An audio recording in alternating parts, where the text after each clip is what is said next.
السلام علیکم ورحمۃ اللہ وبرکاتہ۔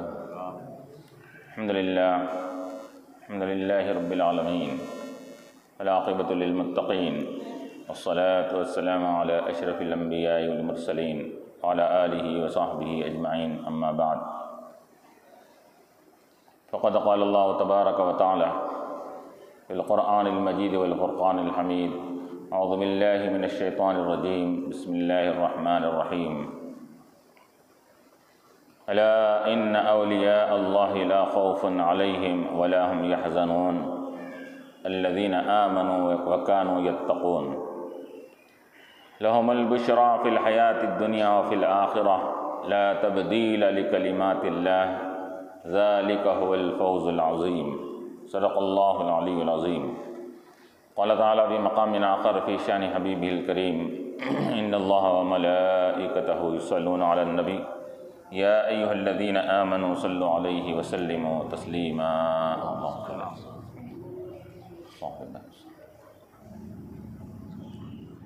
حاضرین کرام و معزز سامعین،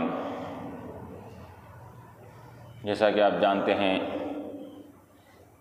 کہ رجب المرجب کا مبارک مہینہ شروع ہو چکا ہے، اور یہ مبارک مہینہ وہ فضیلتوں والا مہینہ ہے کہ احادیث شریفہ میں اس مہینے کو بتلایا گیا کہ رجب اللہ کا مہینہ ہے۔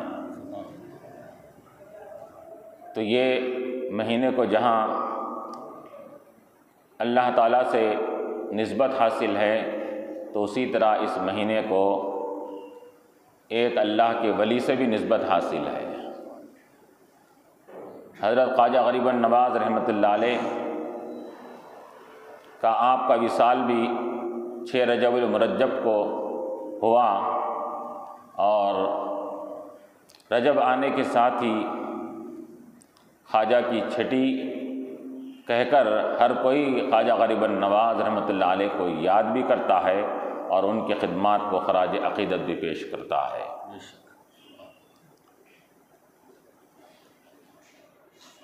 یہ اولیاء اللہ جس کے تعلق سے میں نے ابھی تلاوت قرآنی آیات کی، یہ اللہ کے اولیاء ولی، ان کو نہ کوئی خوف ہے، نہ یہ رنجیدہ ہونے والے ہیں۔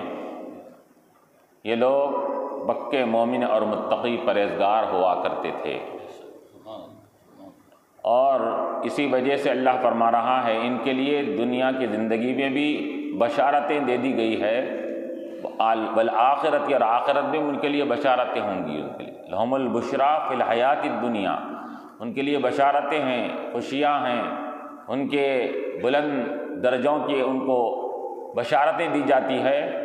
دنیا میں بھی وہ لوگ بھی دیکھ لیتے ہیں ان کے اونچے مقامات کو، اور آخرت میں بھی لوگ دیکھیں گے اور ان کے مقامات کو، ان کی بلندی کو دیکھ کر، ارے عام انسان تو کیا، حدیث شریفہ میں آتا ہے کہ اولیاء کے مقام کو دیکھ کر انبیاء بھی رشک کرنے لگیں گے اور خوشی کا اظہار کرنے لگیں گے۔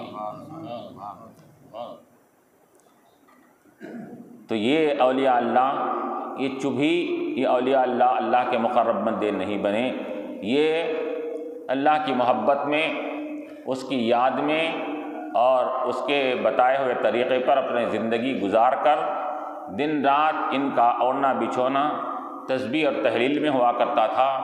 دن رات اور شب و روز ان کے ہمیشہ اللہ کی یاد میں ہوتے تھے، اللہ کے ذکر میں ہوتے تھے، اور ہمیشہ وہ اللہ تعالیٰ کے ساتھ اپنے آپ کو وابستہ اور اٹیچمنٹ ان کا اللہ سے رہا کرتا تھا۔ وہ ظاہر ہم دیکھتے ہیں کہ وہ مخلوق کے ساتھ رہتے ہیں، لیکن وہ جسم ان کا مخلوق کے ساتھ ہوتا تھا، لیکن قلب اور دل ان کا اللہ کے ساتھ ہوا کرتا تھا۔ یہ عبادت کرتے کرتے، ریاضت کرتے کرتے، مجاہدہ کرتے کرتے، اللہ کی محبت میں اپنے آپ کو کوشش اور جد و جہد کرتے کرتے اس مقام پر پہنچ جاتے ہیں اولیاء اللہ کہ حدیث قدسی میں اللہ تبارک و تعالیٰ فرماتا ہے کہ بندہ جب عبادت کرتے کرتے، نوافل کے ذریعے سے، عبادت کے ذریعے سے، ذکر و اذکار کے ذریعے، تسبیح و تحلیل کے ذریعے سے میرا قرب حاصل کرتے کرتے ایسا قریب ہو جاتا ہے کہ میں اس کو اتنا قریب بنا لیتا ہوں کہ میں اس کی سماعت بن جاتا ہوں جس سے سنتا ہے، اس کی بصارت بن جاتا ہوں جس سے دیکھتا ہے، اور اس کے زبان بن جاتا ہوں جس سے وہ بولنے لگتا ہے۔ بظاہر ہم یہ دیکھتے ہیں کہ یہ اولیاء اللہ اپنی زبان سے بول رہے ہیں، زبان ان کی ہوتی ہے، لیکن خال اور مخولہ اللہ تعالیٰ کی طرف سے ہوا کرتا ہے۔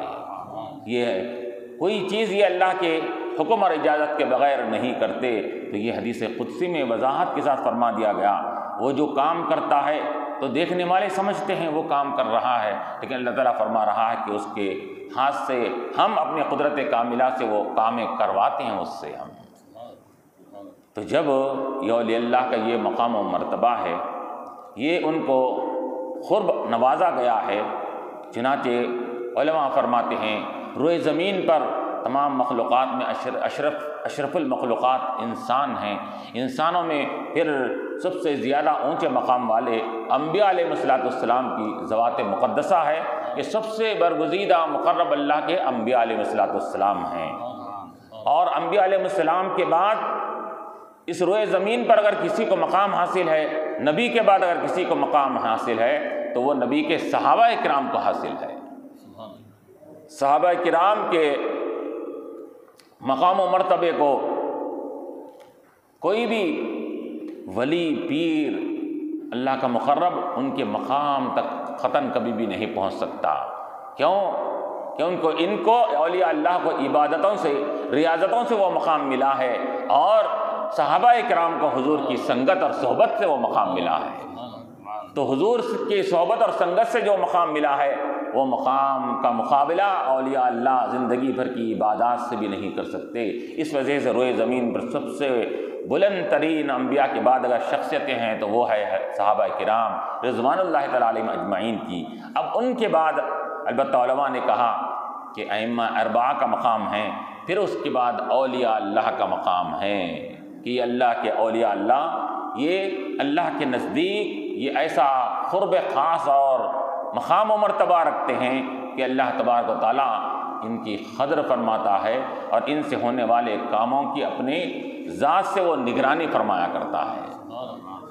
تو یہ اولیاء اللہ جب انبیاء اور صحابہ کے بعد ان کا مقام ہے، تو جیسا کہ روایات میں آتا ہے، علماء فرماتے ہیں کہ انبیاء علیہ السلام اللہ کی صفات کا پرتو ہوتے ہیں۔ انبیاء اللہ کی جو صفتیں ہوتی ہے، اس کے جو اللہ تعالیٰ کے جو اوصاف ہے، رحمان ہونا، رحیم ہونا، کریم ہونا، نرمی کرنے والا ہونا، یہ سب تمام صفاتوں کو انبیاء علیہ السلام وہ اللہ کی صفتوں کو پی لیتے ہیں، اس کا مظہر بن جاتے ہیں، تو ان سے وہی صفتیں سرزد ہونے لگتی ہے جو اللہ تعالیٰ کی جو صفتیں اللہ کے لیے خاص ہے۔ اسی وجہ سے کہا گیا تخلقوا باخلاق اللہ، اللہ کے اوصاف کو اختیار کرنے کی کوشش کرو۔ اللہ رحیم و کریم ہے، شفقت کرنے والا، مہربانی کرنے والا، تم بھی رحیم بنو، کریم بنو، معاف کرنے والے بنو، درگزر کرنے والے بنو۔ یہ اللہ تعالیٰ نے یہ فرمایا۔ تو یہ انبیاء علیہ السلام یہ اللہ تعالیٰ کی صفات کا پرتو، اس کا مظہر ہوتے ہیں، اور اولیاء اللہ یہ انبیاء کی صفات کا مظہر بنتے ہیں۔ انبیاء کے اوصاف کو یہ اپنے اندر سمو لیتے ہیں، اپنے اندر وہ جذب کر کے وہ اس کا مظہر بن جاتے ہیں۔ تو جو انبیاء علیہ السلام کی جو صفتیں تھیں، وہ صفتوں کا پرتو، اس کی جھلکیاں اولیاء اللہ کی زندگی میں ہم کو نظر آتی ہے اور پائی جاتی ہے اس کے اندر۔ کیوں؟ اس وجہ سے کہ انبیاء علیہ السلام کی کیا کیا صفتیں تھیں خصوصی طور پر، کہ وہ پہلے کیا کیا کرتے تھے۔ وہ انبیاء علیہ السلام اپنی بات کو منوانے سے پہلے، اپنے مشن کو لوگوں کے سامنے پیش کرنے سے پہلے، انبیاء علیہ السلام کا یہ طریقہ کار تھا کہ وہ اپنی ذات کو پہلے لوگوں کے سامنے پیش کرتے تھے، اپنی سیرت کو پیش کرتے تھے، اپنے کردار کو پیش کرتے تھے، اپنے اخلاق کو پیش کرتے تھے، اپنی نرمی اور محبت اور شفقت کو پیش کرتے تھے۔ اور جب پیش کرنے کے بعد، جیسے کہ حدیث قرآن کریم میں اللہ تعالیٰ نے فرمایا اللہ کے نبی علیہ السلام کی طرف سے، فقد لبثت فیکم عمرا من قبلہ افلا تعقلون، کہ اے لوگو، اے کفار مکہ، میں نے یہ توحید کا پیغام تمہارے سامنے پیش کرنے سے پہلے تم جانتے ہو کہ میں نے تمہارے درمیان میں 40 سالہ مدت گزاری ہے، میں کبھی کسی قسم کا کوئی دعویٰ نہیں کرا، رسول ہونے کا دعویٰ نہیں کرا بھی، اور نہ اللہ کی وحدانیت کا پیغام تمہارے سامنے پیش کیا۔ پہلے 40 سال تمہارے درمیان میں زندگی گزار کر اپنے اسوہ اور نمونے کو تمہارے سامنے پیش کر دیا۔ پہلے لقد لبثت فیکم عمرا من قبلی، عمر کا ایک حصہ میں نے تمہارے یہاں بتایا ہے 40 سال۔ اب بتاؤ اس 40 سالہ میری زندگی میں تم کوئی نقص دیکھے، کوئی عیب دیکھے، کوئی مجھے خلاف مروت کام کرتا ہوا تم نے مجھ کو پایا؟ تو اس طرح انبیاء علیہ السلام کا یہ طریقہ کار ہوتا تھا کہ وہ اپنی پاکیزہ کردار، پاکیزہ اخلاق کے ذریعے سے پہلے اپنی ذات کا لوہا لوگوں کے درمیان منواتے تھے۔ اس کے اندر جب ذات کو لوگ مان لیتے تو اس کے بعد بات کو رکھا جاتا۔ کیوں؟ کیونکہ کسی کو بات کو ماننے کے لیے پہلے ذات کو ماننا ضروری ہوتا ہے۔ انسان کسی کی ذات کو مان لیتا ہے تو اس کی بات کو ماننا آسان ہو جاتا ہے، اور ذات کو اگر نہ مانے تو اگر پھر اس کی بات کو بھی کوئی نہیں مانتا۔ کسی انسان کی کسی شخص کی کوئی قدر کرتا ہے تو پھر اس کی بات کی بھی قدر کرتا ہے۔ معمولی آدمی اگر کوئی بات بولے تو اس کی اہمیت نہیں ہوتی اس کے اندر ہے۔ تو معلوم یہ ہوا کہ بات کو منوانے کے لیے پہلی ذات کو منوانا پڑتا ہے، شخصی تعارف کرنا پڑتا ہے، اپنا انٹروڈیوس کرانا پڑتا ہے، میں کیسا ہوں۔ جب وہ لوگوں کے درمیان میں یہ بات ثابت ہو جائے، چنانچہ اللہ کے نبی علیہ السلام کو کون نہیں اپنے تو اپنے پرائے، ابو جہل اور ابو لہب، عتبہ، شیبہ، ہر کوئی کیا بولتے تھے؟ صادق الوعد والامین، کہ وعدے کے سچے، بات کے سچے، امانت دار۔ یہ صفتوں سے نہ مان کر بھی حضور کے پیغام کو نہیں مانا، رسالت کو نہیں مانا، لیکن اس بات کے تو قائل تھے کہ حضور سچے ہے، امانت دار ہے، وعدے کی خلاف ورزی کرنے والے نہیں ہیں۔ یہاں تک کہ جب ہجرت کے موقع پر اللہ کے نبی علیہ السلام جب ہجرت فرما رہے تھے تو کئی ایک کفار مکہ کی امانتیں آپ کے پاس موجود تھی، تو آپ نے اب دیکھیے مان نہیں رہے ہیں حضور کو، لیکن یہ اس بات کے قائل ہے کہ یہ امانت میں خیانت نہیں کرتے، اپنے امانتیں لا کر حضور کے پاس رکھا کرتے تھے۔ اس کے اندر تو حضور نے حضرت علی کے سپرد کیا تھا کہ کل صبح ہونے کے بعد امانتیں واپس کر کے تم دوبارہ پھر وہاں پر مدینہ منورہ کو آنا۔ تو یہ صفتیں انبیاء علیہ السلام کی جو ہوا کرتی تھی، وہ اپنی صفتوں کے ذریعے سے لوگوں میں پہلے اپنے آپ کا یہ تعارف کروا کر لوگوں کو اپنی ذات کا یہ لوہا منواتے تھے، پھر اس کے بعد بات ان کے سامنے رکھا کرتے تھے۔ چنانچہ یہ اولیاء اللہ کا بھی یہی طریقہ کار رہا ہے کہ یہ بھی پہلے اپنے اخلاق اور کردار کے ذریعے سے، نرمی اور شفقت اور محبت کے ذریعے سے لوگوں کے سامنے، رواداری کے ذریعے سے، اور ان کے درگزر کرتے ہوئے، ان کی غلطیوں کو معاف کرتے ہوئے، یہ لوگوں کے سامنے ایسے انداز سے پیش آتے تھے کہ وہ ہر کوئی اپنا پرایا، دوست، دشمن سب ان کے قریب ہوا کرتا تھا اس کے اندر۔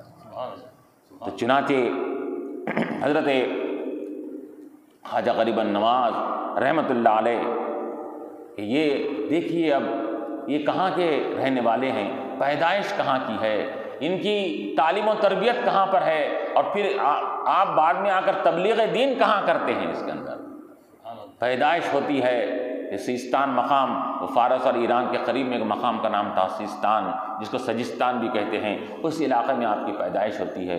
ابتدائی تعلیم اور تربیت وہیں پر ہوتی ہے، 10-15 سال تک اپنے والد اور والدہ کی خدمت میں اور ان کی نگرانی میں تعلیم پاتے ہیں۔ پھر اس کے بعد بخارا، سمرقند، عراق، بغداد، مختلف علاقوں کا جہاں پر علم کثرت سے وہاں پایا جاتا تھا، علماء کی جماعت کثرت سے وہاں پائی جاتی تھی، بڑے بڑے علماء جہاں رہا کرتے تھے، ان مقامات پر آپ نے سفر کیا۔ اب دیکھیے ہندوستان کا علاقہ اجمیر دیکھیے، اور وہ سیستان کا علاقہ دیکھیے، ایران و فارس کا علاقہ دیکھیے، بخارا و سمرقند کا علاقہ دیکھیے، کتنے دور دراز کا دونوں کے درمیان میں فاصلے پائے جاتے ہیں۔ لیکن کیا ہوا کہ حضرت خواجہ غریب النواز رحمۃ اللہ علیہ جب ابتدا ہی سے آپ کا معاملہ انوکھا نرالا تھا، کیونکہ اولیاء اللہ کا معاملہ ہی نرالا ہوا کرتا ہے، ان کے پیدائش بھی انوکھے انداز میں کی جاتی ہے، ان کی تربیت بھی انوکھے انداز میں کی جاتی ہے، ان کے زندگی کا ایک ایک حصہ یہ مخلوق خدا کے لیے ایک اسوہ اور نمونہ پیش کرتا ہے۔ اس کے اندر یہ حضرت غریب النواز رحمۃ اللہ علیہ جب ابتدا ہی سے جب آپ ابھی ماں کے پیٹ میں تشریف لاتے ہیں اور شکم مادر میں جلوہ گری ہوتی ہے، تو آپ کی ماں ام الورا نورہ بی بی رحمہ اللہ تعالیٰ فرماتی ہیں کہ 4 مہینے کا حمل جب ہو گیا، جیسا کہ روایت میں آتا ہے کہ 4 مہینے کے حمل کے بعد بچے کے اندر جان روح پھونکی جاتی ہے، اس کے بعد جان آتی ہے۔ تو 4 مہینے کا جب حمل ہوا، اپنے پیٹ میں تسبیح اور تحلیل کی آوازیں پیٹ سے سنا کرتی تھی، اللہ اللہ کی آوازیں سنا کرتی تھی میں۔ آپ پریشان ہو جاتی، حیرت سے چاروں طرف دیکھتی، کوئی تسبیح کرنے والا نہیں، آواز کہاں سے آ رہی ہے؟ تو غیب سے آواز آتی، یہ رب تبارک و تعالیٰ کی طرف سے ندا ہوتی، اے بی بی نورہ، اے ام الورا، تم پریشان مت ہو، تم گھبراؤ نہیں، یہ میرے معین الدین حسن کی آواز ہے جو تمہارے شکم میں، تمہارے پیٹ میں رہ کے بھی، اور ابھی دنیا میں ابھی رونق افروز نہیں ہوا، ابھی پیدا نہیں ہوا، ابھی سے ہم کو منانے اور راضی کرنے کی کوشش کر رہا ہے۔ تو یہ اولیاء اللہ کا یہ مقام ہوتا ہے، ابھی تو دنیا میں نہیں آئے، ابھی سے اللہ اللہ کہہ رہے ہیں، تسبیح اور تحلیل کر رہے ہیں۔ اور پھر یہ غریب النواز رحمۃ اللہ علیہ جب آپ کا ولادت باسعادت ہوتی ہے، پھر اس کے بعد جیسا کہ کہا گیا کہ بڑی ہی پاکیزہ زندگی آپ نے گزاری، آپ کے والدین کریمین بھی بڑے ہی نیک اور متقی پرہیزگار تھے۔ سید غیاث الدین آپ کے والد بزرگوار کا نام بتایا جاتا ہے، یہ بھی بڑے بلند پایا اس زمانے کے بزرگ تھے، لیکن کیا ہوا، والد محترم کا جلد ہی بچپن ہی میں والد کا انتقال ہو گیا۔ یہ اللہ تعالیٰ تبارک و تعالیٰ کا یہ ایک انوکھا اور اس کی قدرت کا ایک انوکھا معاملہ، یہ اکثر و بیشتر ہم اولیاء کی زندگی میں، انبیاء کی زندگی میں دیکھتے ہیں۔ بچپن ہی میں اللہ تبارک و تعالیٰ یہ خاص بندوں کے سر کے اوپر سے باپ کا سایہ اٹھا لیتا ہے، اس کے اندر پدری محبت سے ان کو دور کر دیتا ہے، یہ بتلانے کے لیے کہ جو 70 ماں اور باپ کی محبت رکھنے والا ہے وہی ان کے لیے کافی ہے، کسی اور باپ کی محبت ان کو ضرورت نہیں ہے۔ تیسرا، ان کا بھی بچپن ہی میں ان کے والد کا انتقال ہو گیا، اور 10-15 سال کی عمر، اور انتقال کے بعد آپ کو ایک باغ ملا تھا، والد کے پاس باغ تھا، اس کھجوروں کے درخت تھے، مختلف پھل کے درخت تھے اس کے اندر، آپ اس کی رکھوالی کرتے، دیکھ بھال کیا کرتے تھے اس کے اندر۔ چنانچہ آپ نے کیا دیکھا کہ روزانہ اس کی نگرانی کرتے ہیں، اس کی جھاڑو جھٹکا وغیرہ دیتے ہیں، اس کے اندر صاف صفائی کرتے ہیں، اس کو پانی ڈالتے ہیں، فلاں کرتے ہیں اس کے اندر، پھر اپنے چلتے پھرتے تسبیح بھی ہو رہی ہے، ادھر کام بھی ہو رہا ہے، اللہ کے ذکر بھی ہو رہا ہے، یہ کام بھی ہو رہا ہے۔ اور بعض وقت تو ایسا ہوتا، بعض مورخین نے یہ بھی لکھا کہ آپ صبح کے وقت میں باغ میں قدم رکھتے اور تاکہ کیا ہے باغ کی صفائی کرے، تو دیکھتے کہ باغ کی صفائی پہلے سے ہو چکی ہے، پورا کچرا باغ کا نکل کر کونے میں ایک طرف پڑا ہوا ہے، کوئی صاف کر کے پہلے سے چلے گیا ہے اس کے اندر۔ تو آپ بڑا حیرت اور تعجب ہوتا ہے اس کے اندر۔ پھر بعد میں اس کے بعد کہ آپ صبح ہونے سے پہلے اس باغ کے اندر جب تشریف لے جاتے ہیں تو آپ کو 4 اشخاص نظر آتے ہیں، اور 4 اشخاص نظر آتے ہیں، سفید کپڑوں میں وہ رہتے ہیں، صاف صفائی کر کے واپس ہوتے رہتے ہیں۔ تو آپ فرماتے ہیں، اے وہ حضرات، تم لوگ کون ہو؟ یہ کام تم کیوں کر رہے ہو؟ تو وہ کہتے کہ اے غریب النواز، ہم آپ کی عبادت، ریاضت اور آپ کی تمام تقویٰ پرہیزگاری سے ہم اتنے متاثر ہیں کہ اللہ تعالیٰ نے ہم کو مامور کیا ہے کہ آپ کی باغ کی نگرانی، رکھوالی اور اس کو جھاڑو اور صاف صفائی کرنے کے لیے ہم کو مامور کیا گیا ہے۔ ہم اللہ کی طرف سے اس کی نگرانی کرتے ہیں اور اس کو جھاڑو اور صاف صفائی کرتے ہیں۔ تو جنات آ کر آپ کے باغ کی صفائی کیا کرتے تھے۔ من کان للہ کان اللہ لہ، جو اللہ کا ہو جاتا ہے کائنات اس کی ہو جاتی ہے اس کے اندر۔ جن کیا، انسان کیا، پرند کیا، چرند کیا، جانور کیا، جو اللہ کا، جو اللہ کو اپنا بنا لیتا ہے، اللہ کا ہو جاتا ہے۔ تو حدیث و شریف میں آتا ہے کہ کان اللہ لہ، من کان للہ، اللہ اس کا ہو جاتا ہے۔ جب اللہ جس کا ہو جائے تو کائنات اس کی ہو جاتی ہے۔ تو اللہ تعالیٰ غیروں سے بھی لیتا ہے، جنات سے بھی مدد کرواتا ہے اولیاء اللہ رحمت اللہ علیہ مجمعین کی۔ تو اس طرح کا معاملہ آپ کے ساتھ ہوا، بڑے انوکھے انداز سے کرامتوں کے سلسلے کے ساتھ اب آگے بڑھے، اور پھر جیسا کہ کہا گیا 15 سال کی عمر کے قریب میں آپ جب ابھی بلوغ کے قریب پہنچتے ہیں تو ایک ابراہیم قندوزی رحمۃ اللہ علیہ ایک مذہوب زمانے کے ہوتے ہیں بزرگ، تو وہ بزرگ اچانک باغ میں اندر آج تشریف لاتے ہیں۔ مذہوب ختم کے تھے وہ، جذب کی کیفیت جن کو بتاری رہتی ہے، ایک جذب ایک مقام کا نام ہے جو اولیاء اللہ کے وہ ریاضتوں اور مجاہدہ کرتے کرتے جذب کی کیفیت میں انسان پہنچ جاتا ہے تو اس کو مجذوب کہتے ہیں۔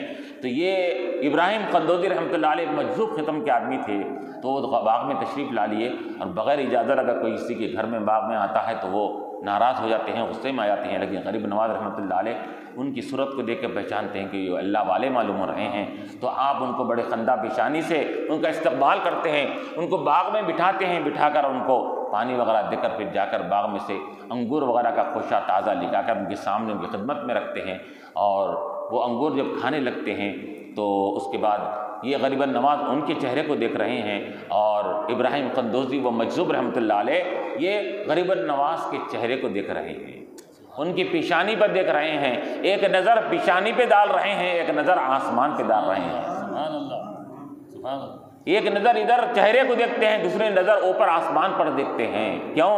تو علماء نے فرمایا کہ اولیاء اللہ کی ایک نظر وہ بیٹھے ہوئے ہوتے ہیں روئے زمین پر، نگاہ ہوتی ہے ان کے عرش بری کے اوپر ہوتی ہے، اس کے اندر لوح محفوظ پر ان کی نگاہیں ہوتی ہے۔ کیوں؟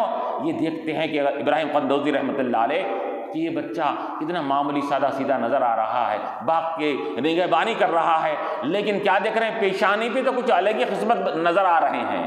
یہ بچہ بڑا ایک اہم مقام حاصل کرنے والا ہے، اللہ کا قرب حاصل کرنے والا ہے، اس بندے سے تو خلق کثیر کو فائدہ ملنے والا ہے اس کے اندر۔ یہ سب دیکھ کر آسمان پہ دیکھتے ہیں کہ یہ وہی بچہ ہے کہ جس کی تقدیر کے میرے سامنے رکھ دی گئی ہے کہ یہ بچہ یہ کارنامے کرنے والا ہے۔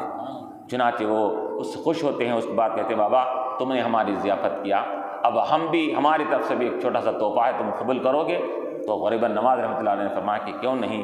تو بزرگ اپنے جیب میں سے آدھی روٹی کا ٹکڑا نکال کر دیتے، سوکھی روٹی کا، کہ بیٹا یہ تم اس روٹی کو کھا لو۔ تو حضرت غریب نواز رحمۃ اللہ علیہ وہ روٹی کا ٹکڑا جب کھا لیتے ہیں تو کھانے کے ساتھ ہی دل کی دنیا میں تبدیلی آ جاتی ہے۔ مجذوب کا وہ ٹکڑا، وہ روٹی کا حصہ جب پیٹ میں جاتا ہے تو ایک ایسا قلب میں ایسی کیفیت طاری ہو جاتی ہے، ایسی دل کی دنیا بدل جاتی ہے کہ اب ان کو دل دنیا میں نہیں لگتا ہے۔ اب یہ کہتے ہیں کہ میں اب یہ باغ وغیرہ میرے سے مجھے کوئی کام نہیں، اب میں صرف یا علم حاصل کروں گا، علم حاصل کر کے ثواب رزقاری کے ذریعے سے اللہ کا قرب حاصل کروں گا۔ یہ آپ کے اندر کیفیت طاری ہو گئی اور آپ کا دل باغ میں لگنے نہیں لگا۔ تو اپنے والدہ سے کہا کہ امی جان مجھے اجازت دیجیے کہ میں اب یہاں سے اس مقامات پر جاؤں گا جہاں پر علم اور علماء جہاں کثرت سے پائے جاتے ہیں، بخارا سمرقند کو جانے کی مجھے اجازت دیجیے۔ تو والدہ محترمہ نے آپ کو اجازت دیتے ہیں، تو وہاں سے آپ والدہ سے اجازت لے کر رخصت ہوتے ہیں اور بخارا، سمرقند، عراق وغیرہ بغداد علاقوں میں وہاں پر جا کر آپ علم دین کا سفر طے کرتے کرتے کرتے بڑے بڑے علماء سے اس زمانے کے علم حاصل کرتے ہیں۔ اور یاد رکھیے کہ یہ اولیاء اللہ جتنے بھی گزرے ہیں، یہ لوگوں کے اندر مغالطہ ہے کہ لوگ کہتے ہیں کہ شریعت الگ ہے اور طریقت الگ ہے، شریعت الگ ہے، تصوف الگ ہے۔ حالانکہ جتنے بھی صوفی حضرات گزرے ہیں، جتنے بھی تصوف والے گزرے ہیں، انہوں نے پہلے شریعت پر پورا عمل پیرا ہوا، شریعت کا علم حاصل کیا، بعد میں پھر وہ تصوف صفائی قلب کی طرف آگے بڑھے۔ اس کے اندر تصوف نام کس کا ہے؟ تصوف صفائی قلب سے بنا، جس کا دل کیا ہے؟ اللہ کی محبت میں صاف و شفاف ہو جائے، جس کی دل سے دنیا اور دنیا و ما فیہا کی محبت نکل جائے، اس کو صوفی بولتے ہیں۔ تو یہ کب ہوتا ہے؟ پہلے شریعت کی پورا مکمل پابندی، اس کا علم حاصل کر کے اس پر پابندی کرنا، پھر اس کے بعد تقویٰ اور پرہیزگاری ریاضت کے ذریعے سے اپنے دل کا اور اپنے باطن کی صفائی کرنا۔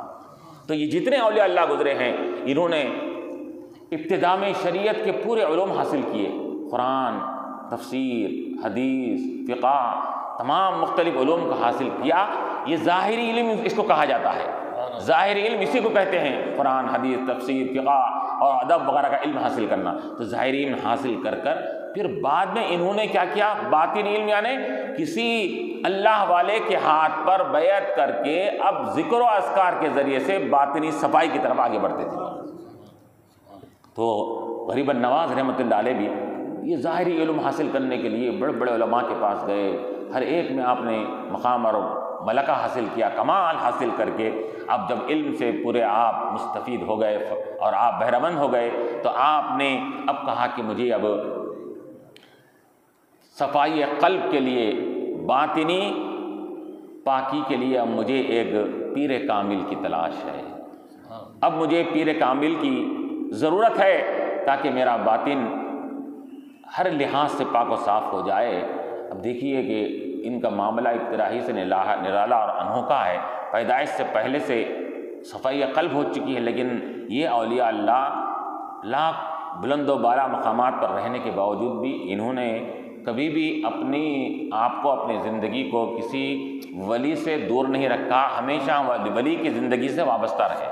بڑے سے بڑے اولیاء اللہ کو دیکھ لیجئے، یہاں تک کہ غوث پاک رحمۃ اللہ علیہ نے بھی اپنے اتنے امام الاولیاء جن کا مقام دیا گیا ہے، تاجدار اولیاء جن کو کہا جاتا ہے، آپ نے بھی پیر کامل کے ہاتھ پر بیعت کیا اور اس کے بعد ان سے سلوک اور ریاضت، پورے تمام چیزوں کو آپ نے طے کیا اس کے اندر۔ تو یہ اولیاء اللہ پیری مریدی اور کسی کے ہاتھ پر بیعت کرنے کو بڑے اہم سمجھا کرتے تھے، اس وجہ سے کہ ہمارے اندر اگر کوئی کمی کوتاہی رہ جائے تو پیر اپنی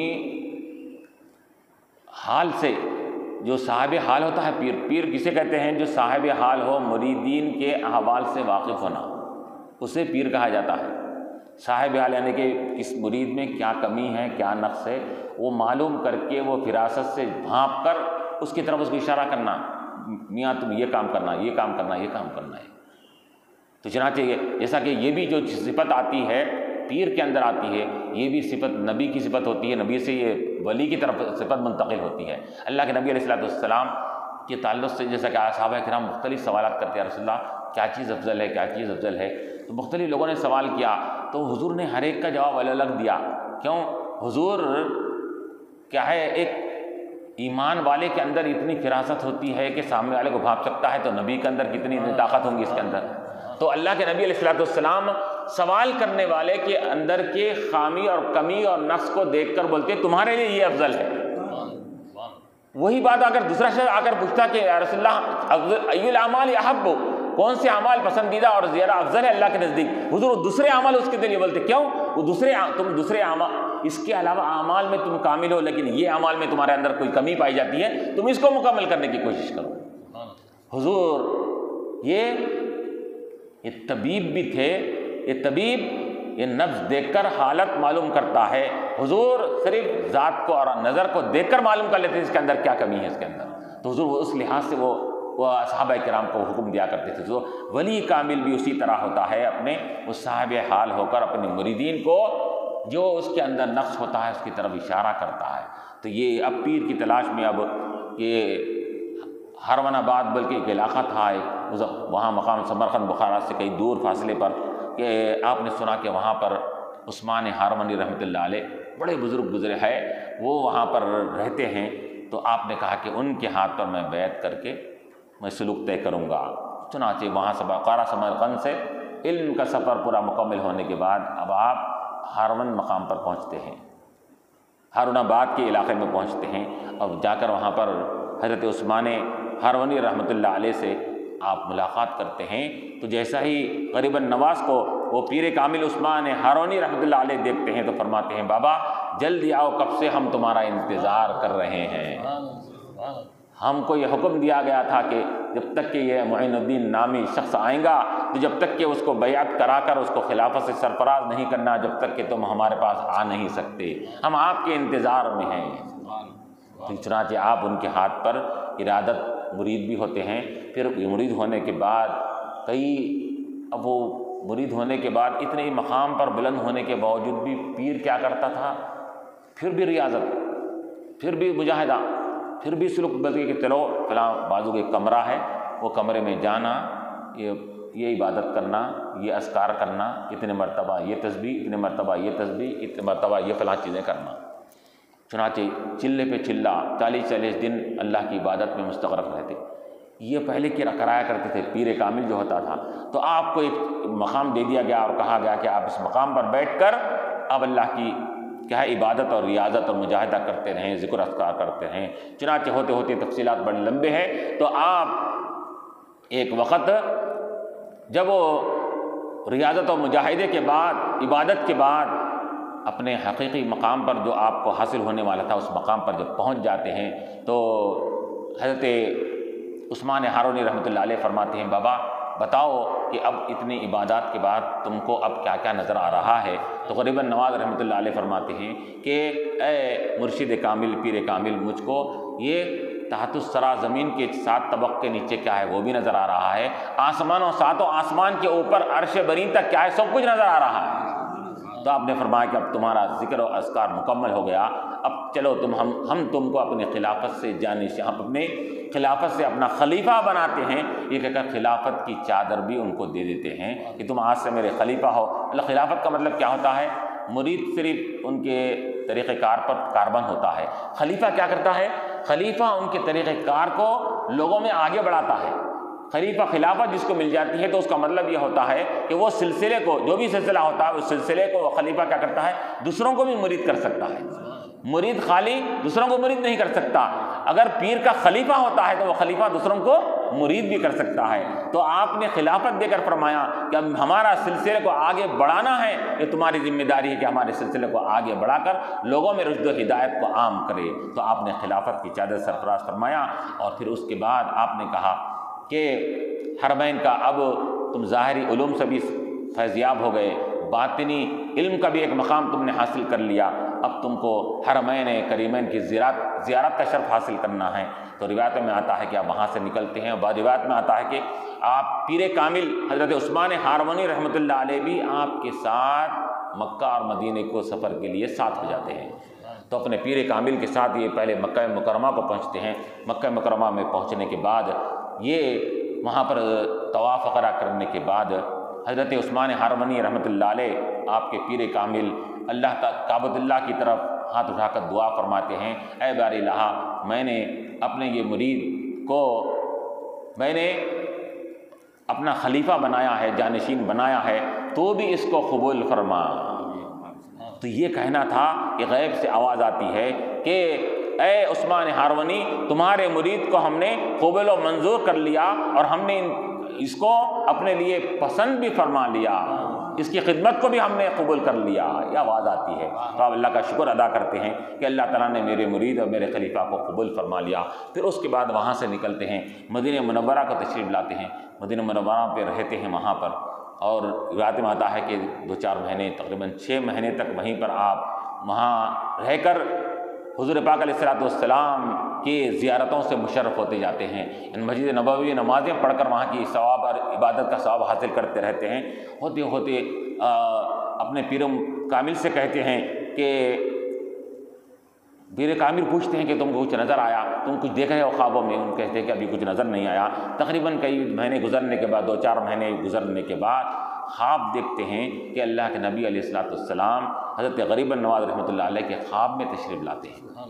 خواب میں تشریف لا کر فرماتے ہیں کہ اے معین الدین، تو یہ معین الدین نام حضور پاک علیہ السلام کا عطا کردہ نام ہے۔ آپ کے والدین نے آپ کا نام حسن رکھا تھا، اور حضور پاک علیہ السلام نے لقب دیا اے معین الدین، تم سرزمین ہند کی طرف جاؤ، اجمیر تمہارا ہیڈ کوارٹر ہوگا، وہاں جا کر دین کی خدمت کرنا، رشد و ہدایت کو پھیلانا وہاں پر۔ چنانچہ خواب دیکھتے ہیں، خواب دیکھ کر اپنے پیر کامل اور ولی کامل اور مرشد کامل سے اس کا ذکر کرتے ہیں کہ مجھے یہ خواب پڑا ہے، اور مجھے کہا گیا ہے کہ میں سرزمین ہند کی طرف، حالانکہ اس طرف میں تو آج تک گیا بھی نہیں، نہ ہندوستان معلوم، نہ ہندوستان کا اجمیر کا علاقہ مجھے معلوم، کچھ بھی نہیں معلوم۔ تو آپ کے پیر کامل فرماتے ہیں عثمان ہارونی رحمۃ اللہ علیہ کہ کیا ہے کہ بابا، جب اللہ کے نبی علیہ الصلوۃ والسلام نے تم کو وہاں کی ڈیوٹی پر مقرر کیا ہے، وہاں کی خدمت پر تم کو مامور کیا ہے، تو اللہ کے رسول علیہ الصلوۃ والسلام ہی تمہاری مددگار رہیں گے، تمہاری رہبری اور رہنمائی فرمائیں گے۔ چنانچہ 1 دن کا عرصہ نہیں ہوا کہ پھر خواب دیکھتے ہیں۔ خواب میں کیا دیکھتے ہیں؟ تو حضرت غریب النواز فرماتے ہیں کہ اللہ کے نبی علیہ الصلوۃ والسلام آپ سے مخاطب ہو کر فرماتے ہیں کہ اے غریب النواز، سرزمین ہند کو تم نہیں پہچانتے کہے نا، تو لو دیکھو وہاں سے راستے پورے کھول کر بتا دیا کہ مدینے سے یہ راستے سے ہوتے ہوتے تم اجمیر تک پہنچو گے، یہ اجمیر کا علاقہ تمہارا ہیڈ کوارٹر ہوگا، یہ سرزمین ہند ہے، اور یہ ہیڈ کوارٹر تمہارا اجمیر شریف ہے۔ تو حضور نے وہیں پر کیا ہے رہبری فرما دی، بتا دیا کہ یہ تمہارا کیا ہے راستہ ہے۔ چنانچہ وہاں پر پھر اس کے بعد اب اپنے پیر کامل سے وداعی لیتے ہوئے آپ وہاں سے نکلتے ہیں، نکل کر اب مختلف مقامات کا سفر طے کرتے ہوئے کہ اب روایت میں آتا ہے کہ آپ بغداد شریف کو بھی جاتے ہیں، غوث پاک رحمۃ اللہ علیہ سے بھی ملاقات ہوتی ہے، غریب نواز رحمۃ اللہ علیہ کی، بلکہ مورخین نے یہ تک لکھا کہ دونوں کا زمانہ قریب قریب ایک ہی ہے، تقریباً 10-15 سال کا صرف فاصلہ ہے، غریب نواز رحمۃ اللہ علیہ اور غوث پاک رحمۃ اللہ علیہ۔ غوث پاک کا زمانہ ایک 15-20 سال پہلے کا ہے، آپ کا زمانہ ایک 15-20 سال بعد کا ہے۔ تو علماء نے کہا کہ اوپر سے ننیالی اعتبار سے دیکھا جائے تو ننیالی رشتے سے غوث اعظم رضی اللہ عنہ غریب نواز کے ماموں ہوتے رشتے کے، تو معلوم یہ ہوا کہ زمانہ ہی ایک نہیں تھا بلکہ خاندان اور نسب بھی ایک ہی تھا دونوں کا، کہ ننیالی اعتبار سے غوث اعظم آپ کے ماموں ہوا کرتے تھے اس کے اندر۔ چنانچہ مورخین نے لکھا کہ دونوں غوث پاک اور غریب نواز رحمۃ اللہ علیہ میں مناسبت بدرجہ اتم کامل پائی جاتی ہے کہ وہ بھی نجیب الطرفین، غوث اعظم بھی نجیب الطرفین، دونوں طرف سے سادات، یہ بھی دونوں طرف سے سادات، وہ بھی دونوں طرف سے سید، یہ بھی دونوں طرف سے سید۔ البتہ دونوں میں فرق یہ ہے کہ علماء نے کہا کہ غریب النواز رحمۃ اللہ علیہ والد کے سلسلے سے حسینی ہیں، والدہ کے سلسلے سے حسنی ہیں، اور غوث پاک والد کے سلسلے سے حسنی ہیں، والدہ کے سلسلے سے حسینی ہیں۔ تو یہ سلسلہ جا کر غوث پاک کا والد سے حسن، امام حسن مجتبیٰ تک پہنچتا ہے، اس کا حضور تک پہنچتا ہے، اور والدہ سے امام حسین رضی اللہ عنہ تک پہنچتا ہے۔ غریب النواز کا سلسلہ والد سے سیدھا جا کر امام حسین تک پہنچتا ہے، والدہ سے امام حسن رضی اللہ تعالیٰ عنہ تک پہنچتا ہے۔ یہ اس اعتبار سے چنانچہ علماء نے کہا کہ غوث اعظم رضی اللہ تعالیٰ عنہ کو اللہ تعالیٰ نے ایک ولایت و اونچا مقام عطا فرمایا تھا، وہ سلطان الاولیاء تھے۔ کون؟ غوث اعظم دستگیر سلطان کسے کہتے ہیں؟ بادشاہ کو کہتے ہیں۔ وہ سلطان الاولیاء تھے، تو اللہ تعالیٰ نے غریب النواز کو سلطان الہند بنایا، ہندوستان کے بادشاہ بنایا اس کے نام۔ چنانچہ اللہ کے نبی علیہ السلام نے جو آپ کو اجمیر کا ہیڈ کوارٹر دے کر بدلا دیا کہ تم کو یہاں پر تمہاری حکمرانی چلے گی، یہاں پر تم کو اپنا سکہ جمانا پڑے گا۔ اور پھر یہ معین الدین لقب کس نے دیا تھا؟ معین الدین لقب اللہ کے نبی علیہ السلام نے دیا۔ کہ سلطان الہند کا لقب کس سے ملا؟ تو مورخین لکھتے ہیں کہ جب غوث اعظم دستگیر رضی اللہ تعالیٰ عنہ نے جب ایک مرتبہ اپنے عمر کا ایک حصہ بڑا طویل گزرنے کے بعد آپ ممبر پر تشریف فرما ہو کر جب آپ نے کہا تھا کہ قدمی حاذی علی رغبت کل ولی اللہ، میرا یہ قدم ہر ولی کے گردن کے اوپر رہے گا، یہ جب بات آپ نے کہی تھی تو اس وقت غریب نواز رحمۃ اللہ علیہ ابھی راہ سلوک طے کر رہے تھے، عبادتوں میں، ریاضت میں، اس میں جنگل پھر رہے تھے، اللہ کی یاد میں مستغرق تھے، خراسان کے جنگلوں میں وہ چکریں لگا رہے تھے، اور بغداد کی سرزمین پر غوث اعظم نے یہ اعلان فرمایا تھا، تو وہ خراسان کی زمین پر سے آپ کو غوث اعظم کے الفاظ آپ کے کانوں میں آ گئے کہ میرا قدم ہر ولی کی گردن پر ہے۔ تو غریب نواز رحمۃ اللہ علیہ نے اپنی گردن کو جھکا کر فرمایا کہ اے میرے سرکار غوث اعظم، آپ کا قدم میرے گردن پر ہی نہیں بلکہ میرے سر اور آنکھوں پر ہے، یہ فرمانا تھا۔ تو ادھر غوث اعظم دستگیر رضی اللہ عنہ نے فرمایا کہ تم نے ہمارے محبت میں تم نے اپنے انتہا درجے کا ثبوت دے دیا، ہم تم کو ہندوستان کی ولایت عطا کرتے ہیں، آج سے تم کو ہم سلطان الہند کہتے ہیں۔ تو سلطان الہند غوث پاک کا عطا کردہ نام تھا۔ تو یہ حضرت معین الدین حضور پاک کے علیہ السلام کی طرف سے لقب عطا کردہ تھا، تو وہ بغداد شریف سے ہوتے ہوئے، اور پھر اس کے بعد روایت میں آتا ہے کہ لاہور، پاکستان ہندوستان اس زمانے میں پہلے ایک ہی تھا نا، تو اس زمانے میں تو جب آپ کو یہ اشارہ ملا تھا کہ لاہور بھی جانا، داتا گنج بخش رحمۃ اللہ علیہ، علی ہجویری کے پاس بھی زیارت کرتے ہوئے جانا، غوث پاک کے پاس گئے، مختلف بزرگوں کے پاس گئے، علی ہجویری داتا گنج بخش رحمۃ اللہ علیہ ایک بڑے بزرگ گزرے ہیں، ہند و پاک کے بہت بڑے بزرگ گزرے ہیں، ان کا سلسلہ بھی آج بھی جاری ہے بڑے۔ تو وہاں پر اب لاہور میں داتا گنج رحمۃ اللہ علیہ کے مزار کے پاس آپ 40 دن چلہ کشی کرتے ہیں وہاں پر غریب نواز رحمۃ اللہ علیہ۔ بلکہ بعض روایتوں میں یہ بھی آتا ہے کہ حضور پاک علیہ السلام نے جب جانے کا حکم دیا تو کہا کہ چونکہ لاہور اور ہندوستان کا علاقہ تھا، تو حضور نے فرمایا تھا کہ دیکھو معین الدین، وہاں پر ہمارا ایک شیر بیٹھا ہوا ہے، اس سے ذرا تم سہم کر رہنا، ذرا تم اس سے سنبھل کر رہنا اس سے. ہمارا ایک شیر وہاں پر لاہور میں بیٹھا ہوا ہے. کس کی طرف اشارہ کرے حضور؟ داتا گنج بخش علی ہجوری رحمۃ اللہ علیہ کی طرف سے حضور نے بیان فرمایا تھا. تو وہاں سے بیٹھ کر ان سے استفادہ کر کے ان کے پاس رہ کے زیارتیں کر کے چلہ کشی کر کے وہاں سے اب روانہ ہوتے ہیں. اب آنا کہاں ہے؟ اب آنا ہے سرزمین ہند کی طرف آنا ہے. ہندوستان میں داخلہ ہوتا ہے. ہندوستان میں داخلے کے بعد پھر اب وہ راجستھان کا علاقے کی طرف آگے بڑھتے ہیں. اب وہ راجستھان کے علاقے سے آگے بڑھنے کے ساتھ ہی وہ اجمیر، اسی کے علاقے راجستھان کے علاقوں میں سے ایک کیپٹل مقام تھا اجمیر. اب وہاں پر آپ کو وہاں پر ہیڈ کوارٹر کے مقام پر اجمیر بنانا تھا. اب وہاں داخل ہوتے ہیں. روایتوں میں آتا ہے کہ جس زمانے میں آپ کا سن ہجری 530 کے آس پاس آپ کی ولادت ہوتی ہے، 630 اور 27 کے آس پاس آپ کا وصال ہوتا ہے. 90 سال کی زیارہ آپ نے عمر پائی تھی.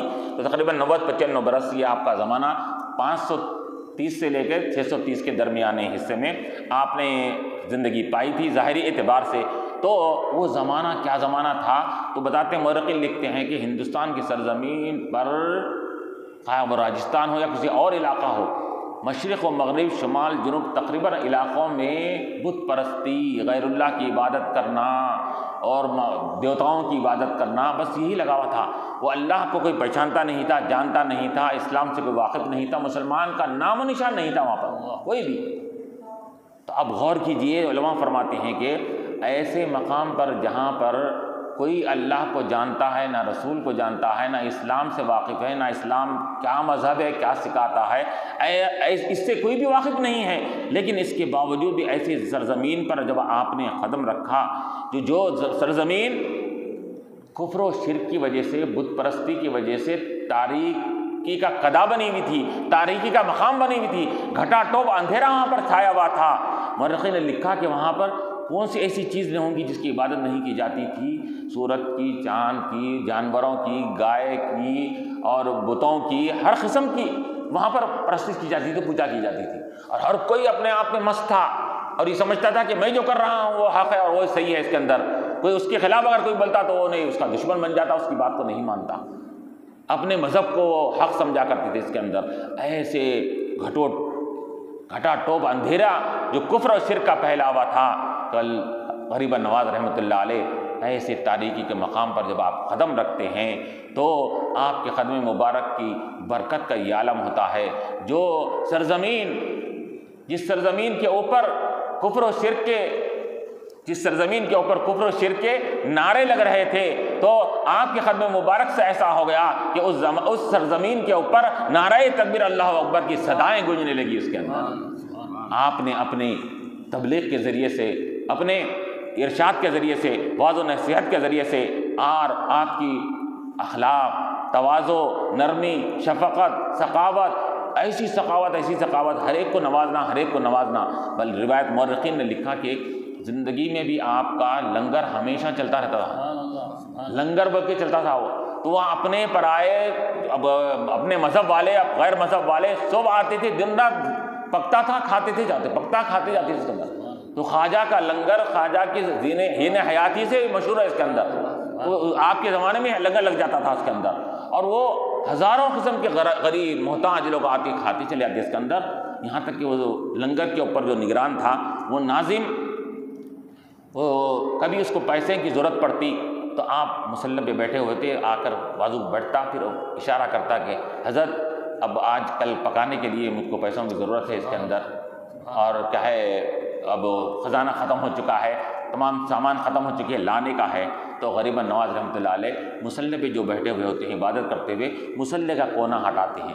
کونا ہٹانے کے ساتھ ہی دیکھتا ہے وہ ناظم کہ اس کے مصلی کے نیچے سونے چاندی کے ڈھیر لگے ہوئے ہیں. فرماتے کہ کتنی ضرورت ہے، اس میں سے لے کے جاؤ بیٹا. تو وہاں سے لے لیتا، پھر اس جانماز کو پھر آپ سیدھا کر دیتے. اور مصاحبین کہتے ہیں کہ جب آپ عبادت سے اٹھنے کے بعد جانماز اٹھا کے دیکھیں تو وہاں کچھ بھی نظر نہیں آتا اس کے اندر. جب ضرورت ہوتی خزانہ آ جاتا، جب ضرورت نہیں رہتی وہاں سے خزانہ چلے جاتا اس کے اندر.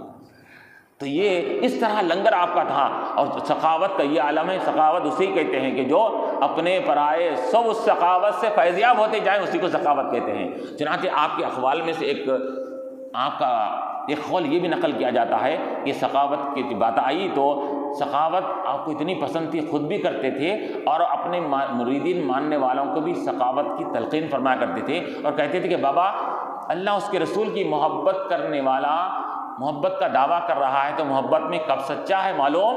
محبت میں اسی وقت سچا ہوگا جب اس کے اندر 3 چیزیں پائی جائے گی، 3 صفتیں پائی جائے گی۔ اپنے مریدوں کو تلقین فرمایا کرتے تھے، کیا ہونا 3 چیزیں؟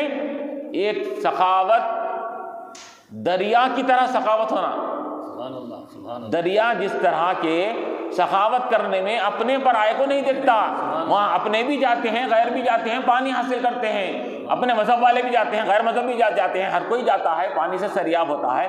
تو اسی طرح تمہاری سخاوت بھی دریا کی طرح ہونی چاہیے، ہر ایک کو سخاوت کرو تم۔ وہ آج پرایا ہے، تمہاری سخاوت تمہاری داد و دہش کو دیکھ کر تمہارا اپنا بن جائے گا اس کے اندر۔ تو دریا کی طرح سخاوت ہونا، اور سورج کی طرح شفقت اور نرمی ہونا لوگوں کے اوپر، کہ سورج جیسا ہر ایک کو شفقت مہربانی کر کے اپنی روشنی سے ہر ایک کو فیض یاب کر رہا ہے، تمہارے اندر بھی ایسی صفت ہونا کہ تم اپنی شفقت مہربانی نرمی کے ذریعے سے ہر ایک کو تم کیا ہے اپنی اس شفقت کی روشنی سے ہر ایک کو روشن کرنا، یہ دوسری صفت ہے۔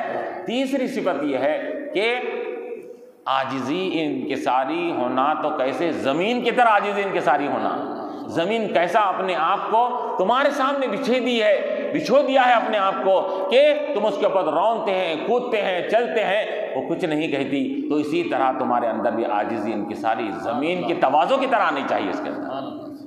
تو اور چنانچہ یہ 3 صفتوں اور خصوصی طور پر آپ اپنے مریدین اور معتقدین کو تلقین فرمایا کرتے تھے کہ بابا نماز کی 5 وقتہ جماعت کے ساتھ پابندی کرنا، کیونکہ نماز ایک راز ہے جو بندے اور معبود کے درمیان ہے، اور نماز معراج المومنین ایمان والوں کی معراج ہے۔ جو بندہ بھی جو کچھ حاصل کرتا ہے وہ اسی نماز، پہلے ابتدا نماز سے ہی ہوتی ہے، نماز سے حاصل کرتا ہے اس کے اندر۔ تو نماز پابندی سے ادا کرنا یہ ایک راز ہے بندے اور معبود کے درمیان میں، اور نماز کو خشوع و خضوع سے ادا کرنا، یہ فرمایا کرتے تھے آپ۔ خشوع و خضوع کس کہتے ہیں؟ کنسنٹریشن، توجہ، پوری ہمتن متوجہ ہو کر نماز ادا کرنا، اس کو بولتے ہیں کنسنٹریشن، جس کو کہتے ہیں خشوع و خضوع اس کو بولتے ہیں۔ پوری یگانت کے ساتھ، کامل توجہ کے ساتھ اللہ کی بارگاہ میں یہ سمجھ کر کہ میں رب کی بارگاہ میں کھڑا ہوا ہوں، اس سے راز و نیاز کر رہا ہوں، خشوع و خضوع سے عبادت کرنا۔ اور یاد رکھو جتنا خشوع و خضوع سے عبادت کرو گے اتنا اللہ کا قرب تم کو حاصل ملے ہوگا۔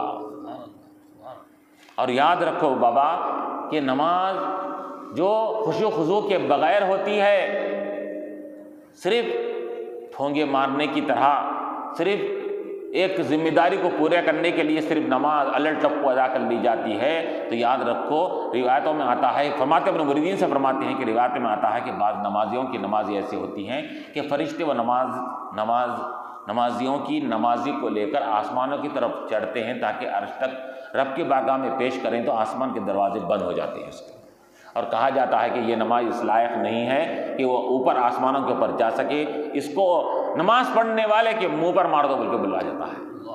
تو اے میرے مریدو، تم نماز کو ایسے طریقے سے ادا کرو کہ تمہاری نماز آسمانوں پر بلند ہو سکے، ایسا نہ ہو کہ تمہارے منہ پر مار دی جائے کہ اے نمازی، کہ تو نے جو نماز پڑھا ہے تیری نماز تیرے منہ پہ مار دی جا رہی ہے، تو یہ قبولیت کا مقام حاصل نہیں کیے۔ تو یہ اپنے مریدین کو آپ نماز کی تلقین، اذکار کی تلقین فرماتے کرتے تھے، اور پھر یہ دوسرے تمام چیزیں، شفقت سے پیش آنا، محبت سے پیش آنا، نرمی سے پیش آنا، یہ آپ کے پاس جو آپ نے سرزمین ہند پر جو آپ نے کامیابی حاصل کیا ہے، اور آپ نے سلطانی اور بادشاہی آپ نے جو حاصل کی ہے، وہ سلطانی آپ نے کیسا، آپ نے تلوار کی بنیاد پر حاصل نہیں کی، زور کی بنیاد پر حاصل نہیں کی، آپ کے پاس یہ لوہے کی تلوار نہیں تھی، آپ کے پاس اخلاق کی تلوار تھی، کردار کی تلوار تھی، شفقت و مہربانی کی تلوار تھی، اور رواداری کی تلوار تھی۔ یہ تلواروں کی واروں سے ایسا اثر آپ نے ان کو پر کیا کہ وہ ایسے لوگ جو اسلام کی تاریخ سے نابلد تھے، بالکل اسلام کیا چیز ہے، اسلام کے الف سے ناواقف تھے، وہ اسلام کے دامن سے وابستہ ہو گئے، اور وابستہ بھی کیسے ہوئے؟ اس زمانے میں آج سے 1900 سال پہلے کی بات ہے، اس علاقے کے 90 لاکھ لوگوں نے آپ کے دستے حق پرست پر بیعت اور اسلام سے مشرف ہو گئے آپ کے، 90 لاکھ لوگوں نے آپ کے ہاتھوں پر کلمہ پڑھا اس کے اندر۔ تو یہ آپ نے جب اخلاص کے ساتھ کوئی خدمت کی جاتی ہے اور اخلاص کے ساتھ روز ہدایت کا لوگوں کو سبق دیا جاتا ہے تو اللہ تبارک تعالیٰ اس کے ثمرات، اس کے پھل بھی اسی طرح ظاہر فرمانے لگتا ہے۔ چنانچہ جب آپ اس زمین ہند پر جب ہر طرف بول بالا اسلام کا فرما دیا اور ہر طرف اسلام کا ڈنکا پیٹا جانے لگا تو مورخین فرماتے ہیں کہ اس زمانے میں تو کوئی بھی نہیں تھا وہاں پر، مسلمان سب بت پرست تھے، مشرک تھے، کافر تھے۔ تو آپ آج جو جتنے مسلمان ہندوستان پر خصوصی طور پر جو پائے جا رہے ہیں وہ تمام مسلمانوں کے ایمان میں خواجہ کا ہاتھ ہے اس کے اندر۔ یہی نہیں، علماء فرماتے ہیں کہ اب اس کے بعد نسلاً بعد نسل قیامت تک جتنی اولاد پیدا ہوگی ان سب کے اسلام کا سرا خواجہ غریب النواز کو پہنچے گا، ان سب کے اسلام کا ثواب خواجہ غریب النواز کو پہنچے گا۔ کیوں؟ کیونکہ انہوں نے ذریعہ بنا اسلام کو کیا پیش کرنے کا۔ تو جن لوگوں کو آپ نے اسلام سے وابستہ کیا ان بعد والوں کو قیامت کا یہ سلسلہ جاری رہے گا، اس کا ثواب غریب النواز رحمۃ اللہ علیہ کے روح اقدس کو ملتا رہے گا۔ یہ بزرگ ہستی جب دنیا سے آپ کا 527 یا 30 کے 627 اور 30 کے آس پاس میں جب آپ کا وصال ہوتا ہے تو بزرگان دین کا وصال بھی بڑے انوکھے انداز میں، شاندار انداز میں ہوتا ہے۔ ولادت بھی ہوتی ہے تو بڑے دھوم دھام سے آتے ہیں، جاتے بھی ہیں تو بڑے دھوم دھام سے جاتے ہیں۔ اللہ کے نبی علیہ لوگوں نے اس زمانے کے اولیاء اللہ نے دیکھا جب آپ کا وصال ہونے والا ہے رات میں کیا دیکھتے ہیں اولیاء اللہ، اس زمانے کے بڑے بڑے اولیاء اللہ کیا دیکھتے ہیں کہ حضور پاک علیہ الصلوۃ والسلام سرزمین ہند کی طرف ایسا تشریف لا رہے ہیں۔ لوگوں نے کہا یا رسول اللہ کدھر آپ تکلیف فرما رہے ہیں؟ تو فرماتے ہیں کہ معین الدین کے استقبال کے لیے ہم وہاں جا رہے ہیں۔ حضور غریب نواز رحمۃ اللہ علیہ کے روح اقدس کا استقبال کرنے کے لیے حضور پاک علیہ الصلوۃ والسلام تشریف لا رہے ہیں۔ اور پھر چنانچہ آپ جب جس رات میں آپ کا وصال ہوتا ہے تو یہ اولیاء اللہ کے سامنے جب لوح محفوظ سامنے رکھ دی گئی ہے تو ان کو لوگوں کی تقدیریں جب ان کے سامنے ہوتی ہے تو پھر اپنی موت سے آگاہی ان کو کیوں حاصل نہیں ہوگی؟ ان کو معلوم تھا کہ آج میں اپنے رفیق اعلیٰ سے ملنے والا ہوں، اپنے رب تبارک و تعالیٰ کا دیدار حاصل کرنے والا ہوں اور رب کے تبارک و تعالیٰ کی دیدار کے ساتھ حضور پاک علیہ الصلوۃ والسلام کا بھی دیدار کرنے والا ہوں۔ آپ نے رات میں اپنے مریدین سے کہہ دیا کہ میں اندر میں عبادت میں رہوں گا، تو مجھے ڈسٹرب نہیں کرنا، خلل نہیں کرنا، دروازہ بند کر لیے۔ بند کر لے کے رات میں عبادت و ریاضت میں اور ذکر و اذکار میں مشغول رہے تو مریدین کہتے ہیں کہ باہر سے آوازیں آنے لگی، اب لوگ بے چین ہونے لگے۔ یہاں پر آواز کب تک آئی؟ سحر کے وقت تک آئی آواز، سحر کے وقت میں آواز ختم بند ہو گئی۔ اب لوگ یہاں پر انتظار کر رہے ہیں، فجر کی نماز میں حضرت آئیں گے، نماز پڑھیں گے نماز ہم، لیکن کیا ہوا؟ فجر کی نماز ہو گئی، سورج نکل گیا، دروازہ نہیں کھلا۔ لوگوں نے زبردستی کر کے دروازہ آہستہ جب کھلایا تو دیکھا تو کیا ہے کہ حضور غریب النواز رحمۃ اللہ علیہ یہ اپنے رفیق اعلیٰ اللہ سے جا ملے ہیں، آپ کا وصال ہو چکا ہے۔ اور لوگوں نے کیا دیکھا کہ آپ کے پیشانی کے اوپر یہ لکھا ہوا دکھا، لوگوں نے پڑھا کہ ھذا حبیب اللہ مات فی حب اللہ، یہ اللہ کا محبوب ہے جو اللہ کی محبت میں اپنی جان دے دیا ہے۔ وآخر دعوانا ان الحمد للہ رب العالمین۔